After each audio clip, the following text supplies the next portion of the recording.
Hello,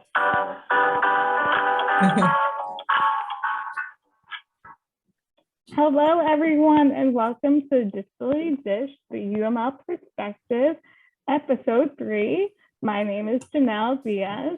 I'm an Assistant Director in Disability Services. I'm a co-host, and my other co-host is... Everybody, I'm Jodi Rachins. I'm the Director of Disability Services, and welcome to our third episode today. We're going to be talking all about social connections, in particularly among the disability community in particular. And just to kind of reiterate how we've shared in our other episodes, this is a big initiative for our office. We want to utilize collective skills and sort of the community that we have to reach beyond accommodations and just sort of actively and openly discuss ways we can support our fellow disability community members in the university, outside networks, in the everyday lives. So we really want to make a major effort to reduce stigma and shame around disability. And one of the big things we really plan to do is just flip that script and highlight the uncountable strengths that we can show through various disabilities. So one of the initiatives is this monthly podcast where we provide representation and discussion around various interesting topics on disability. And just to do like a little disclaimer, this is just a discussion, conversation. These are our personal opinions and perspectives based on our experience. And kind of going into it, I'm going to have each of you state your name, your role at the university, and your relationship with the word disability.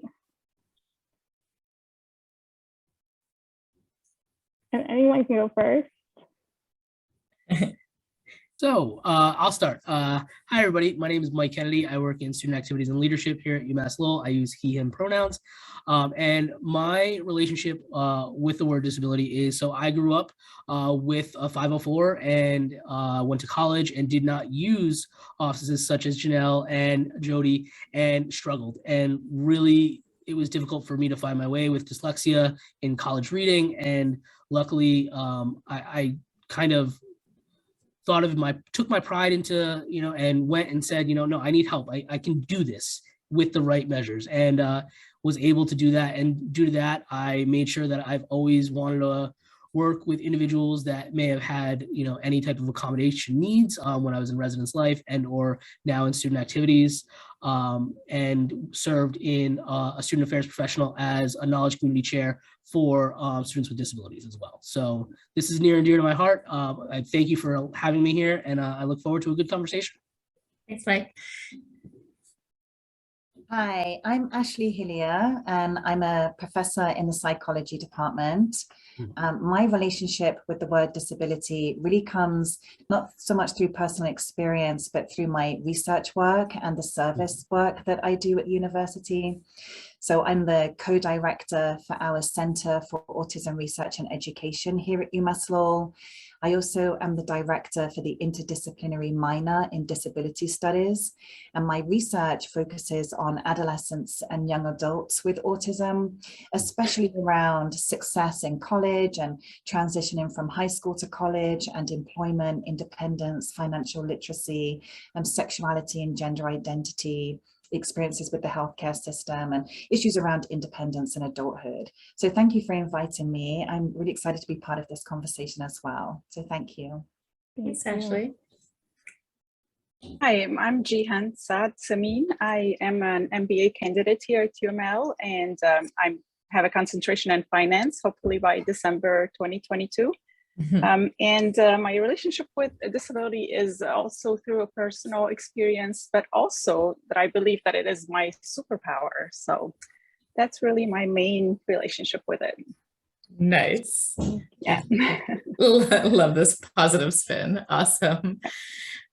So we're just gonna kind of play popcorn style, like not everybody has to answer every question, and sort of we can just kind of let this flow. But, I wanted to kind of start with sort of when you heard that we were focusing this episode on social connections and we reached out to you to be part of this, can you think about what your initial thoughts on why this topic is important and, what you might bring into the conversation? Well, I was really excited actually. Oh, sorry. No, go Nope, ahead. Go ahead. you don't. No, Yeah. please, please. Okay. I was going to say that I was really excited actually that you're focusing on this topic. I think it's really important.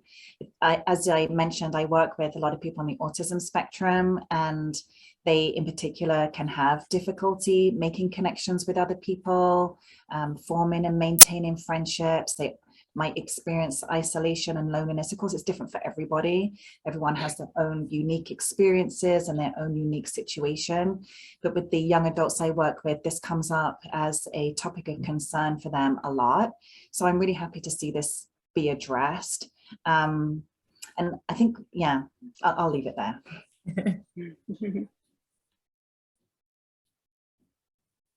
So yeah, I was really excited to be invited actually, and thank you for inviting me. I'm a non-traditional student actually, and I bring a perspective that's a little different. I am in classes with students that are half my age, not to mention any numbers, but it is pretty interesting. I mean,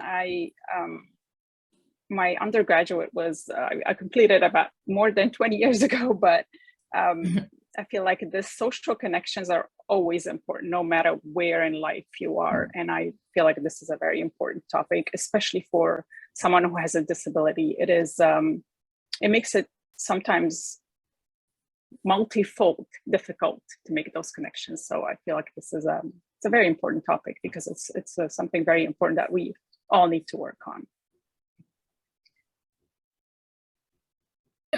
I would agree. The excitement was definitely a driving factor, and looking in student activities and leadership, a lot of what people think we do is connecting and getting people involved, but it's also that level of support. So making sure that we're advocating that, you know, is this the best place to host a program because you may not have accessibility resources to get in, and understanding, you know, what the feedback is from our students that may have some sensory processing when going to large spaces where we need to amplify sound. I think, you know, it helps us by knowing how students are feeling and knowing how students, you know, want to be treated, whether they have, you know, accessibility concerns, you know, I have a non-visual disability and are willing to disclose that. I think for, you know, we want to make sure that every student is successful here, not just those that can get from, you know, a club meeting that is in one of our older buildings or things like that. So I think looking at social connections and being a support system as a student affairs professional. I think you're all touching on sort of a theme, and a theme that I'm sort of gravitating towards a lot lately. I heard somebody who actually was on the autism spectrum at a talk that I went to who really said, you know, often in this field, we talk about inclusion and people being included, and there's sort of a concept of like, you know, you can be included in class or you can be included at that party, but do you belong there? And so the sense of belonging, and do people make you feel like you belong there, and do you feel like you fit and you belong? Like including means, sure, you can show up and kind of stand on the sidelines, but the belonging is something that we sort of know, I think, in human nature as sort of being critical to our experience. I think if most of us look back on that college experience, which we're all connected to, you know, I can't tell you a lot of things from my classes per se, but I can really think back on, you know, experiences, good and bad, socially, that sort of helped formulate who I am and how I see the world and the people around me. And I feel like we might all be able to relate to that kind of experience. So it's such a formative time. Yeah, if I could actually just add on to that, Jodi, because I was going to mention there's a lot of psychology research around belonging and the need to belong and social connectedness. And, you know, a lot of people are familiar with Maslow's hierarchy of needs, for example, where those feelings of belonging are an important part of human motivation. And a lot of happiness research as well talks about keys to happiness being those social connections that we have with other people, and not only for mental health, but also even for physical health, so that people who are more isolated or identify as being lonely, they have more health problems, you know, physical health problems. So yeah, I think this is, you know, just really reiterates why this is such an important topic. Yeah. So So what are some various examples of social connections? Well, I think, it's looking at social opportunity first, and what that looks like. So, we're in a different realm now where we have the ability to do things like this in Zoom. So for some people, this might be a social connection. Like, I've met 2 new people today. So that's a social connection. Whereas looking at it from a perspective of, what do in student activities and leadership, like what is that connection look like? Is that a giveaway? Is that making sure that we have food at an event and numbers? I think it's also going a level deeper and looking at our special interests. So what kind of clubs do we have and how are they set up for success? So I think of a lot of times, like our gaming clubs tend to attract a different group of people than some of our fraternities and sororities. And I think that understanding that and knowing that that's great, that's a different connection for a different student, and we offer that here. So I think looking at whether it's online, virtual, hybrid, whatever, in person, let's try to not think that social connections can only happen in one area. Great. It's very important to think outside the box of how we can expand social connections and make it accessible to various people, depending on their access.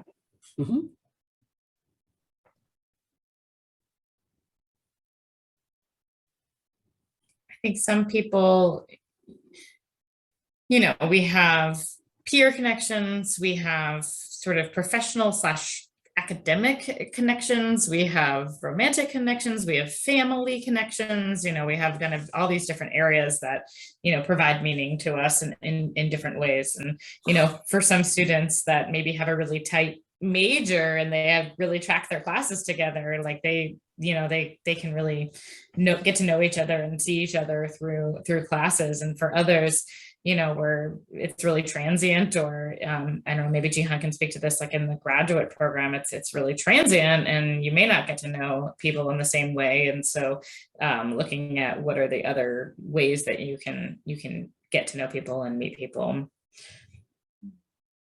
Yes, true. And I have to say, from my experience, even in classes, and my classes are all online, I do make really good connections with students, whether it's in a group project or, just, hanging out in the chat room, waiting for the professor. Or there's always places where you can make a social connection. I mean, as long as you're aware of the fact that you are in a place where you can make a connection, because they're everywhere. There's no really excuse for saying I can't make a connection. There's always a place, even if it's online. So I found that to be very enjoyable, actually, to meet a lot of my fellow students in the classes that I've been taking. I love that. That's a good point. I feel like if I'm sitting kind of waiting for like whatever the thing is supposed to begin of the video, like sitting there with, sort of there, sort of not there, like on, no camera and on mute, so I can like to finish my email, but we like miss out on that little chit chat, that might happen before the things begin. And so remembering that is a place that if you were walking into a physical space and the meeting hadn't begun, you might chit chat with people or, that kind of thing. So allowing for that.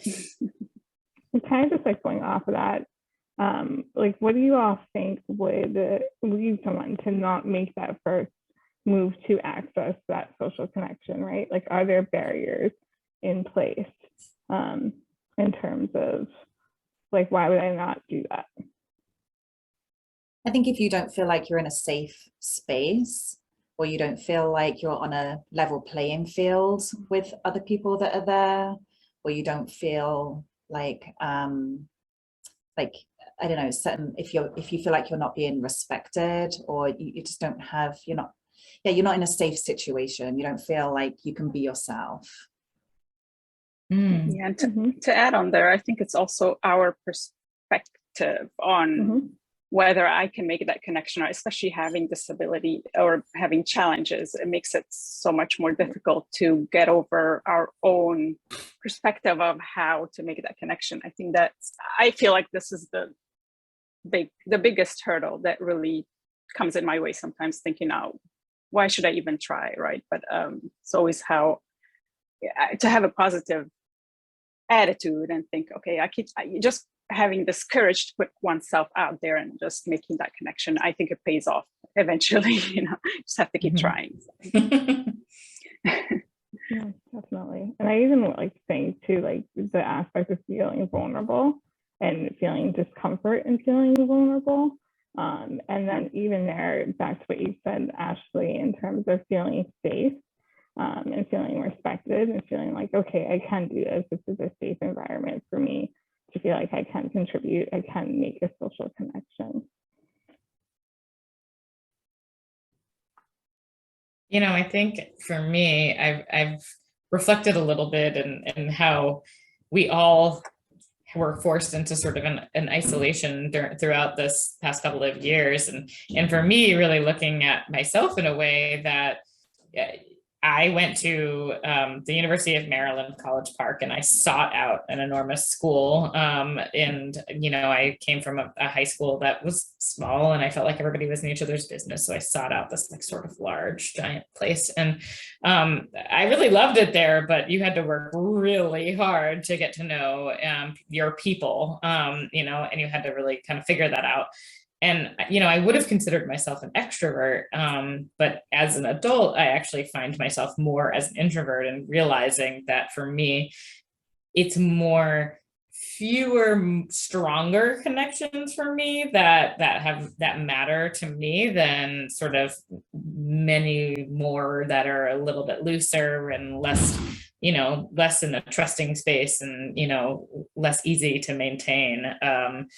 And so I found that more and more as we sort of isolated over time. And actually, like now, if I'm sort of in a new spot, like even just chit chat and getting started in the conversation, that's nothing I ever had a problem with. Like feels hard. I like get a little bit, I get like my heart like beats a little bit faster, and you know, like what am I gonna say? Like I kind of forgot how to chit chat. It doesn't necessarily energize me, but like there could be a reward at the end of it. But like the activation of it, I don't know if anybody else has that experience, but sort of that's something I've noticed that's sort of new.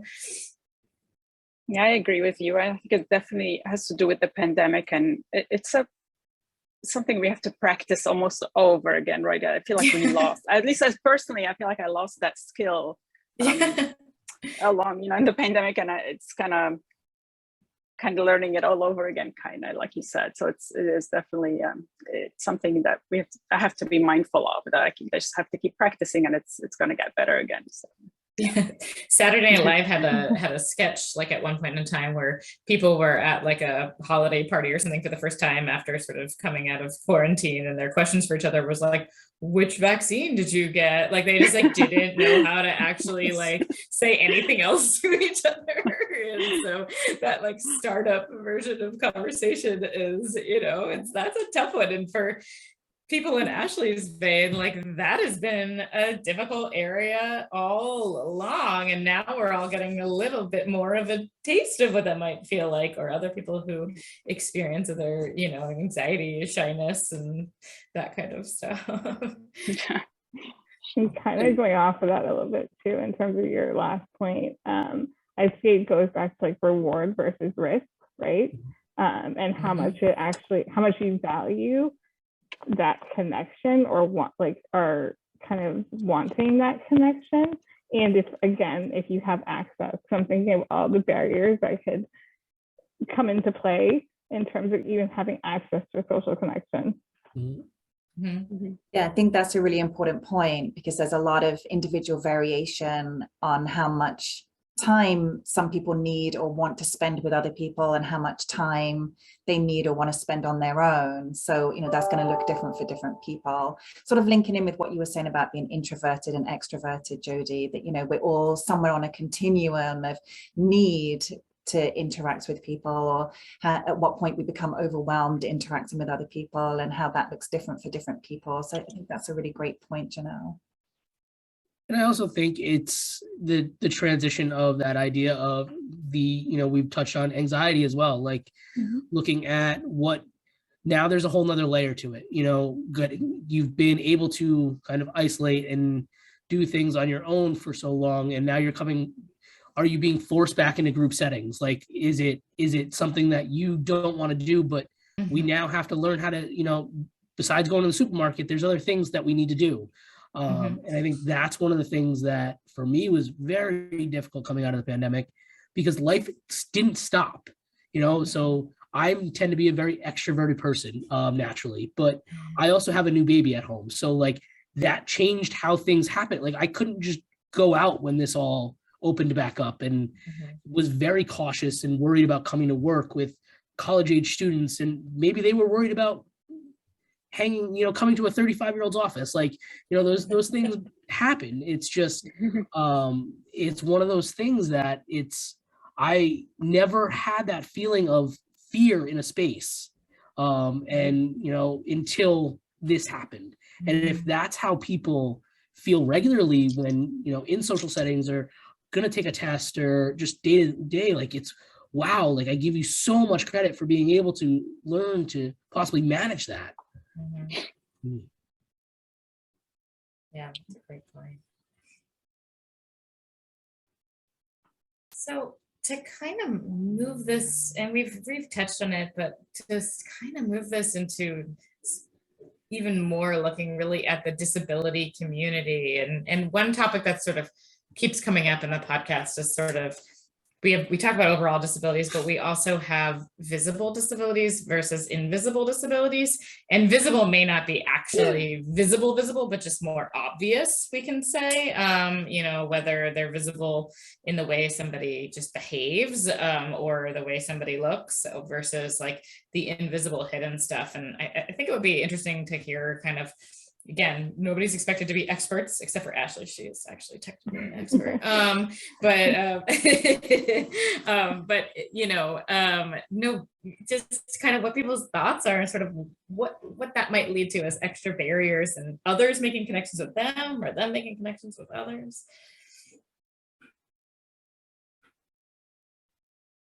I mean, I think it really just depends. It depends on the individual.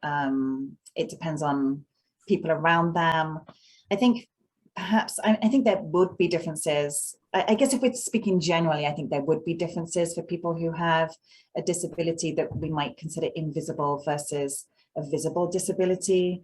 I think with visible disabilities, people are often not sure how to interact with someone with a visible disability, or they might be afraid they're going to say something that's going to offend that person. So they sort of avoid interacting with them. Yeah, they don't want to offend them. With people with invisible disabilities, often people have different expectations of how they might behave, or how they might respond to things, how they might feel about things, how they might process information. And they might not, that individual may not respond in or process that information in the way that their conversation partner thought that they were going to. So that can create more barriers and more complications or problems in that social interaction. So I think it just looks different. I mean, anybody might have difficulties interacting with people and connecting with people. That will look different for anyone. But I think people with visible disabilities, there's a sort of fear that people have when they're not familiar with a disability. They don't know how to approach that. They don't know what questions to ask, or whether to ask questions, or when to ask questions. So they just sort of avoid that person. And then, as I was saying, with invisible disabilities, I think that people just, they have certain expectations. And if that individual doesn't meet them, then that they may lose that opportunity to make that connection. Mm-hmm. Well, and I think it goes back to, Janelle, you were talking about the space. So, for someone that has a visual disability, that person, it's disclosed, it's out there, it's seen. Whereas non-visual or not invisible disability, that person can choose when or if they want to disclose and share that. So I think that does give that sense of, their right to make that decision based on the social setting. Maybe it's a group they went to for the second time and they feel great with, and they decide to have that conversation. So I think it's understanding like what those two and the difference between can be. Having the own ability to expose your identities and own that, versus having it exposed for you because of some reason.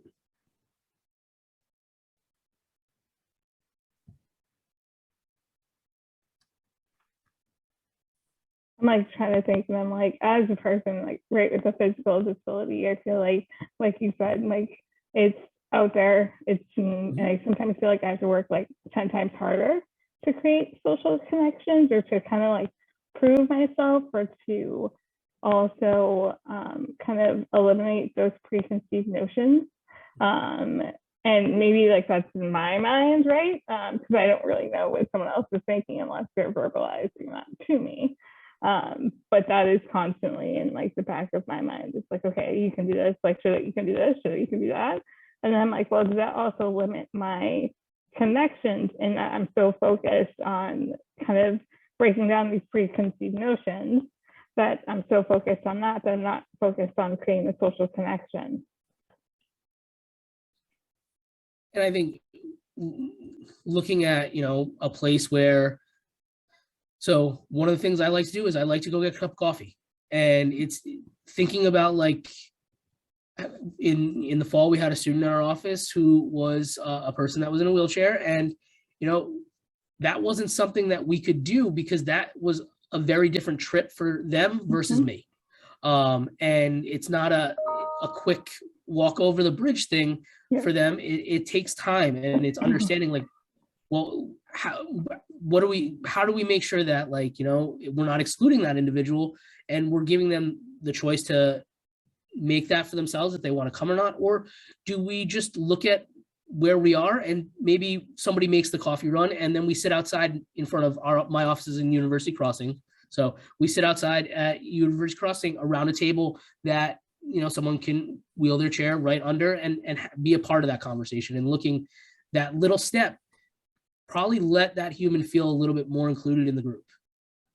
100%. I think you bring up a great point that an environment can really be a big barrier on social connections for some people with physical needs. And you don't even think about that sometimes. But I even just like think of accessing like family friends' houses that I physically can't get into, and how my friends and family work so hard to make sure that either I can get into their house or that it's outside or it's in a place kind of like you said, Mike, in a place that can be accessible. Janelle, can I put you on the spot, and you can say you don't want to answer this, but has there been a different experience for you being behind a screen, in a lot of capacities, in terms of what the thoughts are in your head and what you say to yourself kind of on a daily basis in terms of connecting with others? 100%. I'd actually say that being behind the screen has provided me more access to like social connections in general. I was talking to my friend about this during COVID, and we had a lot of monthly like game nights via like Zoom. And I was like, this is the most I've seen so many people. Like prior, I was, again, I have friends and family that make sure that I can access things. But I'm like, it just expanded my horizons. And I was like, I loved it because I got to see more people. I got to connect with more people because I had greater access. So I wasn't so worried about how am I going to get there? Am I going to have somebody there to be able to help me do certain things? So, or to attend virtual sort of professional development things or whatever. And so that like, you don't have to think through the logistics or sort of how people are, behaving or whatever. Is that sort of alleviated that for you? So this is kind of a silver lining that everything is, at least for now, is this pretty hybrid opportunity, in that way. So that's something important for us to kind of keep in mind and remember that for some people, physical or other types of disabilities, having some kind of opportunity to be present in the way that feels okay to them, can bring out a lot more. I think, in some of the social groups and some of the neurodiverse communities, they often did connect it kind of the way Mike said, like over gaming clubs and things like that. And those kind of always had a little bit of a barrier. Like sometimes they would take on like a, oh my gosh, like a character. What are they called? Like a, Dungeons and Dragons, or like online you like make your own somebody. I'm just gonna date myself, but I have no idea. Persona. Persona. avatar or a persona Yes. or an Okay. avatar, right? Yeah. And so you can like, you all got me there, thank you. But you know, being able to have that kind of barrier to like, you know, still socialize and still connect and find little ways to get to know each other. You know, we can think about even just like sometimes with certain people, if we have to share something kind of difficult or hard, like, you know, being able to do it in a way that feels like there's a little bit of a safety net there can make things a little easier sometimes. Yeah, we found that during the pandemic as well with some of our programming. So I have a mentoring program for high school students, and we were able to connect with someone in Puerto Rico who was meeting on Zoom with one of our UMass Law students each week. So it was really nice to be able to have a much broader net that we could cast to provide services to people in the community and, you know, go further afield. So there were some silver linings. And I also think that, you know, some of the students that I work with that have disclosed, you know, maybe having ADD, ADHD, virtual has allowed them to be able to fidget and use their hands without having that, you know, perception of class, of tapping or things like that too. So I think it's been helpful to have that aspect and work from there. Yeah, I have to agree with you, Mike. I think that being behind the screen, behind an actual picture like now that I'm doing, I think sometimes it is comforting to know that I just relax and focus more on, you know, what I can say, how I can think, and instead of just being, you know, in person. I agree with you. I think it definitely is a positive aspect for sure. Yeah.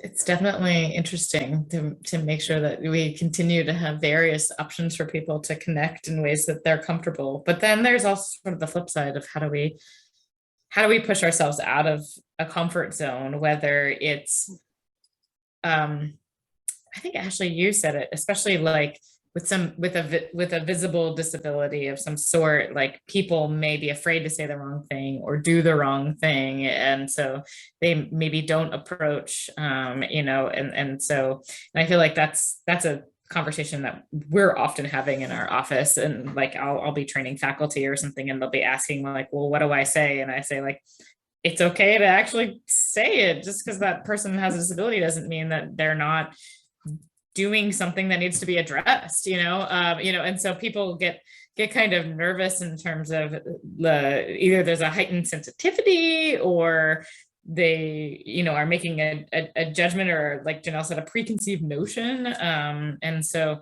like, I wonder how we all could sort of think about ways that we can kind of get over some of those preconceived notions and help others that are listeners, whoever our listeners are, our budding audience, to think about the preconceived notions.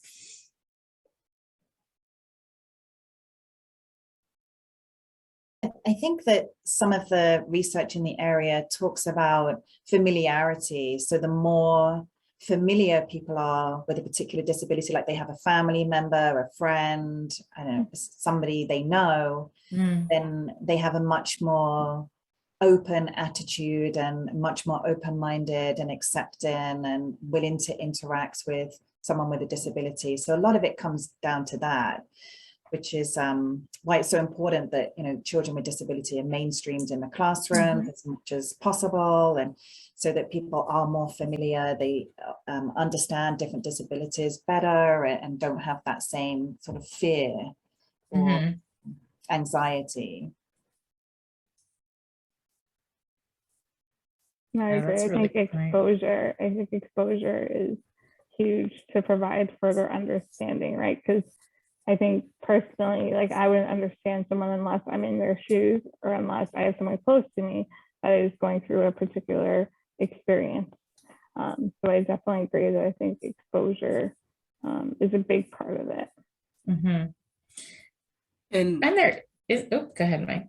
Well, I was going to say, you know, for Jodi and Janelle, like starting conversations like this, you know, having and looking at like, let's talk about the stigma and let's talk about what this means. And I think that opens up our community as a whole to look at how are we with our comfort levels in talking with individuals, how are we maybe rewriting and re-understanding, is it okay to ask questions and try to, from a point of caring and wanting to learn more about the individual.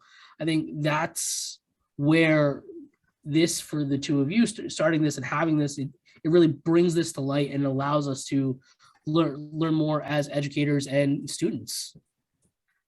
Thanks. I didn't even pay you money to give compliments like this. I'll take it though, but I don't have much to give. Okay. Yeah, it's definitely an interesting thing too. I think this came up in another podcast episode too. Like, we couldn't really do our jobs every day if we were only worried about making mistakes with people, and we spent our time not connecting and not developing relationships with people if we were too afraid of saying the wrong thing. So, like, number one, we have to work to educate ourselves and be open to how we should be saying. So often we're talking sort of in a diversity component of, like, makes it his pronouns, and actually the rest of us forgot to say our pronouns, but we do have them written here. A lot of us do. So, but that's been a huge movement to kind of work towards that.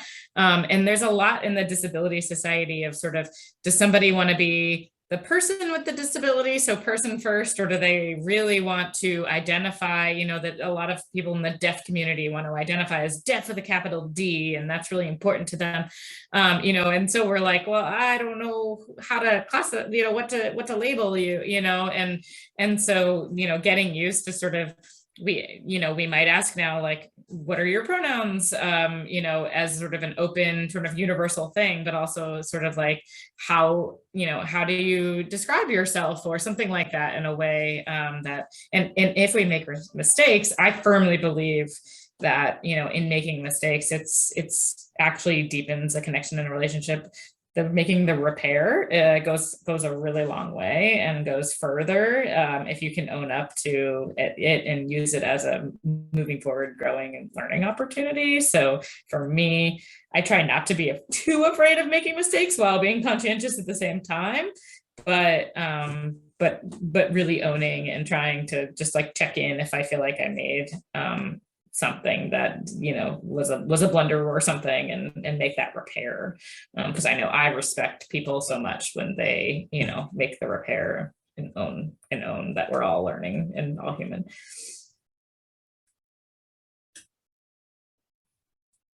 I agree, and I keep kind of going back to this whole, like, environment and access and resources, just because I think it's so huge, because not everyone has the same access and resources to social connections. Mm-hmm. And, like, something that might not be a barrier to me, right, Jodi, might be a barrier to you. And I may have no idea of it. And that could really impact you having the ability to start a social connection. And I think we can encourage each other in our roles, in our everyday kind of experiences, to kind of think a little bit outside the box when we're, connecting with people, and if we're offering programs or classes or whatever it might be, to think about ways to make sure that there's greater access. Right. And I'd like to do another shameless plug for Janelle. I did attend her connections meetings that she had, and they were amazing. I enjoyed it so much. I think that's where I met Janelle. And I have to say, I attended religiously as much as I could. And it was really a big, effort on her part. It was so enjoyable to have, other individuals who have the same struggles, and hear how everybody is, just the in and out, have to just prove themselves 100 times more and work harder than everybody else. And it was really, so Janelle, hats off to you. That was amazing. I wish I can attend some more. So I really enjoyed it. Thank you. I didn't pay you to say that either. Yay. I know. Next year, she's going to recruit you as, like, the VP or something. So I loved it. It was so good. I can't tell you. It was really, really good. So. And that's where actually I got this way. Actually, I got the idea from Superpower for my disability, because there was one time we were talking. I know one of the students were very, like, affected by the fact that they had so many different challenges and are trying to prove themselves all the time. And I was like, you know what? your disability is your superpower, because having a disability is really what makes us have to deal with all these things 100-fold more than everybody else, right? We have to work harder to prove ourselves. We have to, work with people that have those biases and have those preconceptions of disabilities. And it's just, it is a superpower. That's where I got it from, Janelle. It was from this connection meeting. So hats off to you for sure. Thank you. Love it. Yeah, I think if we could get the whole world to think that different disabilities actually are superpowers, and for people with disabilities to believe that they have a superpower, then, we'd be in a much more positive space. Yeah, definitely. And little kids can do that, right? Like they can think of themselves as, people with, superpowers, and you can kind of convince them of that, but we lose some of that sort of starry-eyed magical approach as we get a little bit older and have more social data that comes along that makes life a little harder. That's true. Yeah, definitely. Yeah. Let's see, we've touched on a lot of our questions in terms of I would kind of going off of that too, Jodi, kind of what you just said. I would even think just like having disability be highlighted, right, in a positive manner versus in a negative manner, in different, media outlets, I think is a huge factor in again, people being able to have access to social connections and not having to kind of break down preconceived notions. And I think that media is doing a better job at it, because we're starting to see a lot of different things, right, in the media. Jodi has a newsletter that she puts out every month, and she highlights disability in the media, for all of you to know. And we're always kind of talking about different shows and other leaders that are having a positive impact. So we're starting to definitely see more of it, but it can always be larger and greater. Yeah, I think that's a good point too. One of the things that people have been talking about lately, everybody, like a lot of people have been talking about the movie Coda, who, won all these wonderful awards about the deaf community. And when I watched it, the part that I loved about it, and there's some controversy, but the part that I loved about it was that the people sometimes don't want to make relationships with deaf people because there's a barrier, a communication, you have to work harder and figure out how to communicate best. But the characters were so funny. Like they had senses of humor. They were sarcastic. The parents were these like sexual beings that the kids were embarrassed of. And like, and it was great because it was like, well, yeah, it doesn't mean you don't have a sense of humor. You just have a different way of communicating. And they would like, sign each other sort of sarcastic swear words and stuff like that. And they were so funny. And that doesn't often get highlighted if there's just a deaf character in the media. So knowing that like, it could be really worth the connection if you really like being around funny people, so, so I thought that was meaningful. I do love talking about the representation in the media. It's one of my favorite topics. It's what we started our podcast on. Should we wrap it? Should we kind of wrap up and finalize our question? Okay. All right. So last question. And after this conversation, what is a takeaway that will stick with you? And has anything changed about how you feel as a person with a disability or as an ally about disability stigma after this podcast? It's a multi-part question. I'm going to put it in the chat too. Right. So first thing is, what is the takeaway from today? And have your feelings changed as a person with a disability or as an ally about disability stigma after this conversation? I think I'll say, go ahead. Go ahead. No, it's fine. I'll wait. Go ahead. Oh, I think there's a few things that really resonated with me. I think, Janelle, what you were talking about with the environment and barriers and how we don't always know what people's barriers are when they are in a specific environment, and there's an opportunity to make social connections. We don't necessarily know their barriers, and that's going to be different. So I thought that was a great point that I hadn't really thought about. And then I had thought about positive aspects of, silver linings around the pandemic, but we brought up some really interesting ones here as well that I hadn't thought of as much. So that will stick with me. And you know, always thinking about positive aspects and superpowers and strengths. I'd love to have that conversation. And I try to have that conversation with my students as much as possible in my classes. And I actually teach a course, Psychology of Developmental Disabilities, and in slides on like ADHD, for example, and when we cover autistic individuals, I you know, often talk about different strengths and superpowers and things like that. So that's something else that really resonates with me and that I'll be taking away with me. Thanks. So my takeaway is definitely to remember that there is help always out there, and people that are just like us, like struggling and trying every day to do their best, and not to be afraid to reach out and look for help and look for a group to share those ideas and feelings with. So that was really great to hear that. Yeah, and I think for me, my takeaways is, you know, definitely shedding light and talking about stigma and looking at whether it's, you know, autism spectrum related disorders or anxiety, and how different, you know, aspects can be different for, like, the hybrid aspect could work for some, but not for others, and the in-person. And, you know, again, looking at our campus locations and how are we as an office making sure we're giving the opportunity. And I don't want to just be, you know, talk about inclusion, but like the opportunity if that person wants to be a part of a social connection. So I think we need to continue to do that as an office. And, you know, I think as, you know, an ally or an individual with a disability, just making sure that, you know, the light we're shedding on it is, you know, is aspects of positivity, and knowing there's going to be challenges, but knowing that, you know, through the resilience that comes a lot of times with individuals with disabilities comes success. So, you know, trying to shed some light on that too. Janelle,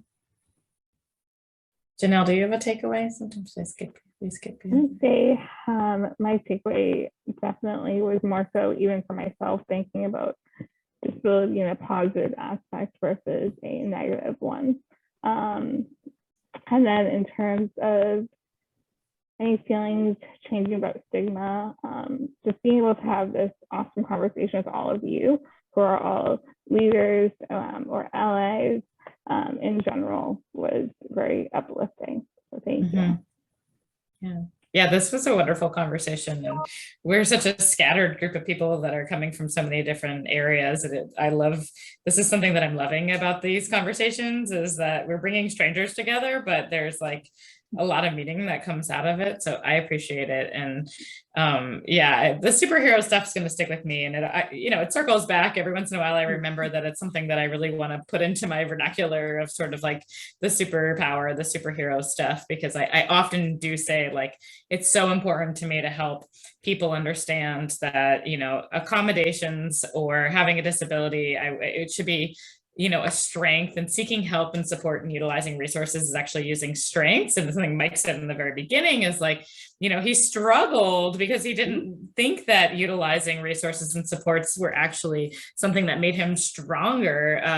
And so, you know, I think that goes along with that. But if we can begin to internalize looking at, you know, differences that we bring or differences in others as sort of really cool things that can make our world full of more vibrancy and color, then, you know, then that would make us all better. So, yeah. So a huge thank you and a round of applause. That's a funny round of applause. It's like, yeah, thank you so much, everybody. Well, that's kind of it for today.